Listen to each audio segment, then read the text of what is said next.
bad news for the local economy. South Africa's GDP fell by 2.2% in the first quarter of 2018. Mining and manufacturing are the largest contributors to the negative turn. The manufacturing sector saw a decrease of 6.4%. Agriculture contracted by over 20%. That's attributed to a drop in production of field crops and horticultural products. All right, let's get your reaction to this with Economist Lumkile Mondi, who joins me now. So Lumkile, I looked at these figures. I mean, in March, we were releasing the quarter figures for the last quarter of 2017. We were all up in celebration. The economy had grown about, what, 3.3%? They're up 3.1%. What happened? How did we go from growth of 3.1 at the last quarter and to a decline of some 2.2% this quarter? Julius, thanks for having me. There are seasonal factors. Remember that the first month of the year is a very slow month. A lot of sectors close down in December and only start producing by the last part of January. That's the first point. Secondly, also, we mustn't forget that with the agriculture, with that 20% drop, it's going to rebound much sharply going forward. We're now getting into the harvesting season, particularly for our soya or maize crop, which in fact we're expecting very excellent crop coming there. However, if you look at manufacturing as well as mining, specifically mining, in fact, is also a victim of Section 25 around the property clause, where we're seeing that clause itself, as well as the mining charter, which Minister Mantashe is promising that at least by the second half of this year, the charter will be on the table. So until those issues are resolved, we mustn't be too optimistic about the possibility of this economy growing and recovering at a much faster rate, except for agriculture, due to seasonal factors I've mentioned. So let's talk about agriculture then. And the reason is that, I mean, in the previous figures that were released in March for the last quarter of 2017, it was one of the strong performers. And we started looking in that direction to say perhaps this is where growth will come from. So as someone who's watching this, even the president has spoken about how agriculture should be one of the main creators of employment. Should we be worried? We should be very worried about the lack of implementation of Section 25 of the Constitution. But more important, also the debate around the land, because we know that what about the 2,000 farmers who are commercial. And given this uncertainty around whether Section 25 or is the land nationalization without compensation, whether those are going to become real, that will drive the investment in that sector going forward. Also, that applies also to mining charter. But deeply embedded is the structure of the southern economy. We haven't dealt with structural reforms of the economy. This economy is an economy that came from the pact government, where black labor underpinned its development.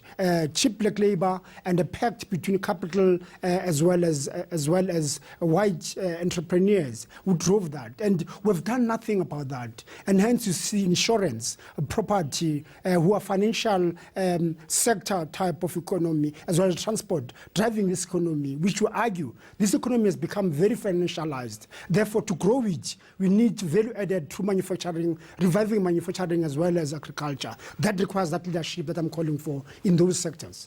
I like that you talk about leadership. Can we apportion political responsibility for these figures? These are figures that are for the first quarter of the year. So January, February, March.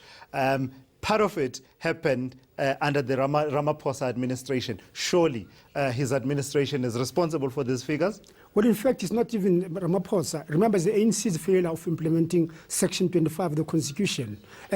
Because, by not doing that, you've made that issue around land redistribution, but broader, really bringing dignity to African people, a political issue. When in fact, our 1996 Constitution does give them people back those rights. So it's a failure of the ANC broadly in the past 24 years. And I'm wondering, why are they quiet and not taking leadership, given that a constitutional state, how themselves then implement Section 25, so that, for the poorest of the poor, we have access to land. But more importantly, the farming community, the mining community gets confident that its investment is secure. We can drive growth going forward, so that we in that process, through the mining charter and various laws, we restructure this economy, which remains an apartheid economy and is marginalizing blacks across many, many areas. How tough does all of this make the work of the people that President Ramaphosa unveiled as his investment envoys, calling them, investment lions who will go out and hunt for investment to raise about $100 billion in investment over the next 5 years? Unfortunately, these lions are so lean, because they're starving from agriculture, from mining, they're starving from policy uncertainty. Up until we feed them with that certainty, they get fatter, they get agile, and they'll be able to really convince the world. At the moment, it's a tough sell.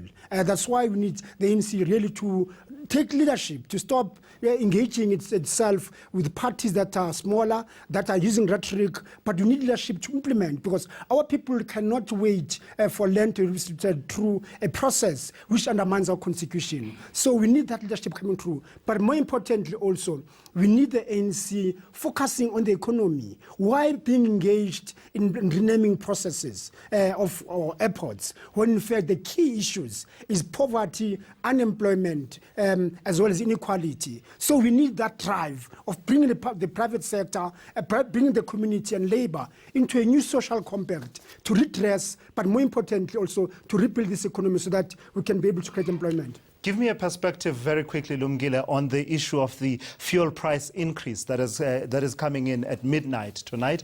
It's going to be very steep. I mean, it follows a very steep increase at the end of last month, and I suspect it will not bode well for household spending, which, according to the latest GDP figures, was up by some 1.5%, which was a good thing. But with the kind of pressure the consumer is under, this doesn't bode well for the economy, does it? It doesn't. Remember that our president, in his budget vote, he was very clear that we're going to have a consumption-led growth.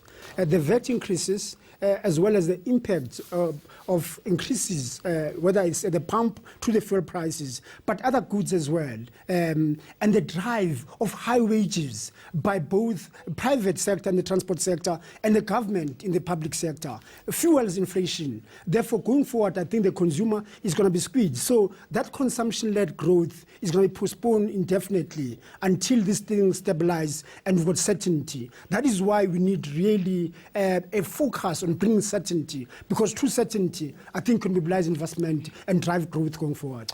All right, thank you so much for coming through and helping me unpack all of this. Lumkile Mondi is an economist who was helping us unpack the GDP figures as well as the situation with the fuel price increase.